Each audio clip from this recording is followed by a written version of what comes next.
আজকের যে তোমাদের বাংলা দ্বিতীয় পরীক্ষা হয়েছে এই পরীক্ষার 100% নির্ভুল সমাধান নিয়ে আমরা কিন্তু হাজির হয়েছি।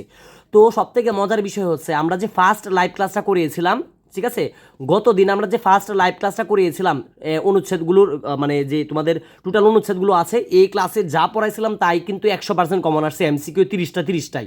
যারা ক্লাসটা করছিলা তোমরা তো জানোই, আর যারা করো নাই তোমরা আবার ক্লাসটা দেখে মিলে আনিও, লাইভ ক্লাসটা যা করানো হয়েছিল এখান থেকে কিন্তু 100% কমন আসছে।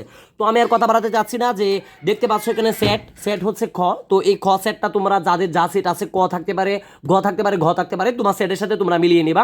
তোমরা আশা করি এটা অলরেডি সবাই জানো, যেহেতু কয়েকটা পরীক্ষা তোমরা দিছো। তো আমি খ সেট নিয়ে তোমাদেরকে বোঝাচ্ছি। এক নাম্বারটা দেখো, যেসব শব্দ কোনো শব্দের পরে বসে শব্দটিকে বাক্যের সঙ্গে সম্পর্কিত করে তাদেরকে কি বলে? উত্তর হবে ঘ, অনুসর্গ। ঠিক আছে। 2 নাম্বারটা দেখো, বসার সময় নেই তাই যেতে হচ্ছে, বাক্যটিতে কোন যোজক রয়েছে? উত্তর হবে সাধারণ যোজক। তারপরে দেখো 3 নাম্বার, কোনটি সম্বোধন আবেগ শব্দ? উত্তর হবে গ, আহারে। দেখো এগুলো কিন্তু আমরা লাইভ ক্লাসে পড়াইছিলাম, ঠিক আছে, তোমাদের স্যারে কিন্তু এগুলো লাইভ ক্লাসে পড়াইছিল, এগুলো থেকে আসছে মেন বই থেকে। তারপরে দেখো 4 নাম্বার, যেসব বাক্যের বিধেয় অংশ ক্রিয়া থাকে সেগুলোকে কি বলে? উত্তর হবে খ, সক্রিয় বাক্য। ঠিক আছে।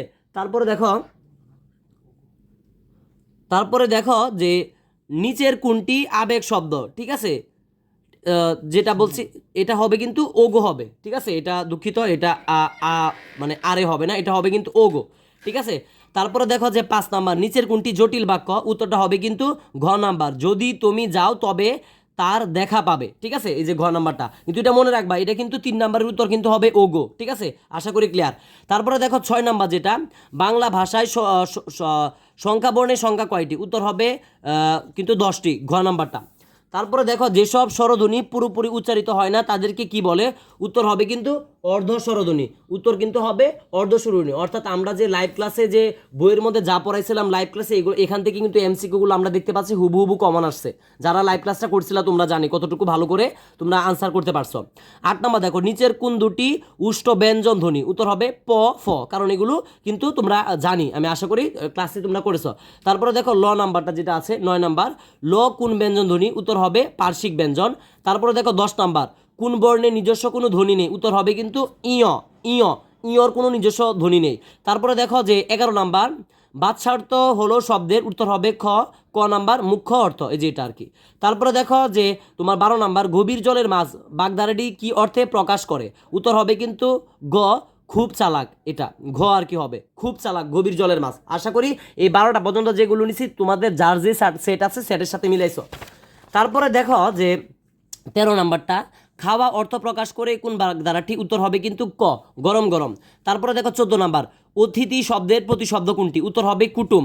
তারপরে দেখো 15 নাম্বার, কোমল শব্দের বিপরীত শব্দ কোনটি? উত্তর হবে কিন্তু কর্কশ। ঠিক আছে, এটা জানো, সবাই পারো, এটা খুব সহজ। 16 নাম্বার, যেসব শব্দাংশ পদের সঙ্গে যুক্ত হয়ে পদকে নির্দিষ্ট করে তাকে কি বলে? উত্তর হবে কিন্তু খ, নির্দেশক। অর্থাৎ একদম মেইন বই থেকে আসছে, একদম মেইন বই থেকে সবগুলো এমসিকিউ আসছে। ওই দিন রাত্রে যারা লাইভ ক্লাসটা মনোযোগ সহকারে করছিলা ওরা কিন্তু খুব ভালো করে পরীক্ষায় আনসার করছো, আমি খুব ভালো করে জানি, কারণ ওই দিন লাইভ ক্লাসটা খুব ভালো করে করা হয়েছিল, 2 ঘন্টার উপরে লাইভ ক্লাসটা নিয়েছিল। তো এখান থেকে একদম হুবহু কিন্তু মেইন বই থেকে আসছে, আর এইগুলো কিন্তু ডিটেলস আলোচনা করা হয়েছিল লাইভ ক্লাস থেকে। তো দেখো তারপরে যে 16 নাম্বারটা, যে যেসব শব্দাংশ পদের সঙ্গে যুক্ত হয় পদকে নির্দিষ্ট করে তাদেরকে কি বলে? উত্তর হবে নির্দেশক। তারপরে দেখো 17 নাম্বার, বাংলা ভাষায় কতগুলো উপসর্গ রয়েছে? উত্তর হবে কিন্তু অর্ধশতাধিক। তারপর মানে ক নাম্বারটা আর কি। তারপরে দেখো 18 নাম্বার, নিচের কোনটি কৃদন্ত শব্দের উদাহরণ? উত্তর হবে তোমার কিন্তু এই যে খ নাম্বার, খেলনা। তারপরে দেখো 19 নাম্বার, উভয় পদের অর্থে সমান প্রাধান্য পায় কোন সমাসে? উত্তর হবে কিন্তু ক, দ্বন্দ্ব সমাস। তারপরে দেখো 20 নাম্বার, নিচের কোন দুটি তদ্ভব শব্দ? উত্তর হবে কিন্তু খ নাম্বার, হাত, হাত, হাতি।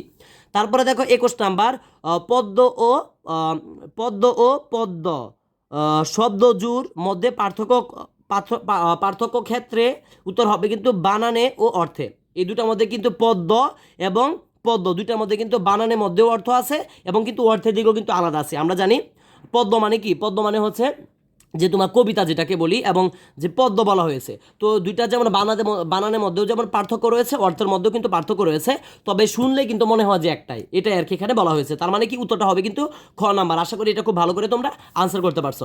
তারপরে দেখো 22 নাম্বার, যে নিচের কোন বাক্যটি বিশেষণ বর্গের উদাহরণ? উত্তর হবে অসুস্থ ছেলেটি আজ স্কুলে আসেনি, অর্থাৎ খ নাম্বারটা। আমি বলতে চাচ্ছি যারা ভিডিওটা দেখতেছো তোমরা যদি আমার চ্যানেলে নতুন হয়ে থাকো অবশ্যই চ্যানেলটিতে একটি লাইক দিয়ে চ্যানেলটি সাবস্ক্রাইব করে পাশে থাকবে। এবং সবথেকে মজার বিষয়টা হচ্ছে যে এখানে প্রত্যেকটা এমসিকিউ তোমরা খুব সুন্দর করে মিলাতে পারবে, এটা আমি আশাবাদী, কারণটা হচ্ছে সবগুলো বলে দিচ্ছি তোমাদেরকে। 23 নাম্বারটা দেখো, অস্বচ্ছ যুক্ত বর্ণ কোনটি? উত্তর হবে ঘ নাম্বার, অর্থাৎ ঠিক আছে। তারপরে দেখো 24 নাম্বার, কণ্ঠনালী ব্যঞ্জনধ্বনি কোনটি? উত্তর হবে গ, হ আর কি। তারপরে দেখো 25 নাম্বার যেটা দেখতে পাচ্ছ, উদ্দেশ্য ও বিধেয়কে প্রসারিত করা হয় যেসব শব্দ ও বর্গ দিয়ে তাদেরকে কি বলে? উত্তর হবে প্রসারক। তারপরে দেখো 26 নাম্বার, দয়া ধৈর্য শব্দ দুটি দ্বারা কোনটি কোন জাতীয় বিশেষ্য বোঝায়? উত্তর হবে গ, গুণ বিশেষ্য। তারপরে দেখো 17 নাম্বার, যেমন যেমন তেমন কোন সর্বনাম? উত্তর হবে সাপেক্ষ, মানে যে তোমার ঘ নাম্বারটা। তারপরে দেখো 34তম অনুষ্ঠান, এখানে 34তম কোন বিশেষণ পদ? উত্তর হবে কিন্তু পূরণবাচক। তারপরে দেখো 29 নাম্বার, বাক্যের মধ্যে কর্মের উপস্থিতি ভিত্তিতে ক্রিয়া ক্রিয়া 3 প্রকার, এই যে 3 প্রকার হবে। তারপরে দেখো 30 নাম্বার, যথাসময়ে যে হাজির সে হাজির হয় বাক্যটি? উত্তর হবে কালবাচক ক্রিয়া বিশেষণ। ঠিক আছে, এগুলো একটু বেশি দেখা যাচ্ছে না, কারণ আমি হচ্ছে এই প্রশ্নটা ফটোকপি করে আনছি, জানোই খুব ভালো করে, যে কারণে ভালো করে এই লেখাগুলো দেখা যাচ্ছে না। তো আশা করি কি বলছি তোমরা খুব ভালো করে বুঝতে পারছো। তো তোমাদের কাছে আমার একটা ছোট্ট অনুরোধ থাকবে, যারা ভিডিওটা দেখছো অবশ্যই একটু শেয়ার করে দিবা, যারা ইউটিউবে দেখছো তোমরা তো অবশ্যই সাবস্ক্রাইব একটা করবাই, প্লাস পাশাপাশি একটা লাইক দিবা, এবং যারা ফেসবুকে দেখছো ভিডিওটা অবশ্যই কিন্তু মানে একটা ফলো করে দিবা। ঠিক আছে, তো আশা করি তোমাদের এই সাজেশনটি, মানে আমরা যে সাজেশনটি দিয়েছিলাম এখান থেকে তোমরা কমন এসেছে, এবং যে লিখিত ছিল, এই যে লিখিতটা যে ছিল, এই লিখিত কিন্তু আমরা যেগুলো কমন আসছে, এই সুন্দরবনটা আমরা দিছিলাম কমন আসছে। ঠিক আছে, ঠিক আছে। তারপরে মানে তারপরে দেখো যে আমরা যে তোমাদের যে ভাব সম্রাসন দিছিলাম এটাও কমন আসছে, দুর্জন বিদ্যান হলেও পরিত্যাজ্য। ঠিক আছে, তারপরে এই সময় নবৃত্তিতা যা দিছি কিন্তু সব মোটামুটি কমন আসছে, এবং যে প্রতিবেদন আছে বা তোমাদের যে মানে বিষয় আছে, যে প্রতিবেদন আর বিষয় যেগুলো আছে এগুলো কিন্তু আমরা গতকাল লাইভ ক্লাসে একদম A to Z বুঝাইছিলাম। অর্থাৎ মূল কথা হচ্ছে আমাদের চ্যানেলের সাজেশন প্লাস লাইভ ক্লাস যারা সব কিছু মনোযোগ সহকারে করছে সে কিন্তু ভাই এমসিকিউ সহ টোটাল 100% কমন আসছে। শুধু সাজেশন না, লাইভ ক্লাস, সাজেশন প্লাস আমাদের সাথে যারা ছিল তারা কিন্তু 100% কমন আসছে। মূল কথা হচ্ছে আমাদের সাথে যারা ছিল, আমাদের চ্যানেলের সাথে যারা ছিল, প্রত্যেকটা ভিডিও সব কিছু মনোযোগ সহকারে দেখছে, লাইভ ক্লাস ভিডিও আপলোড, তারা কিন্তু 100% কমন আসছে।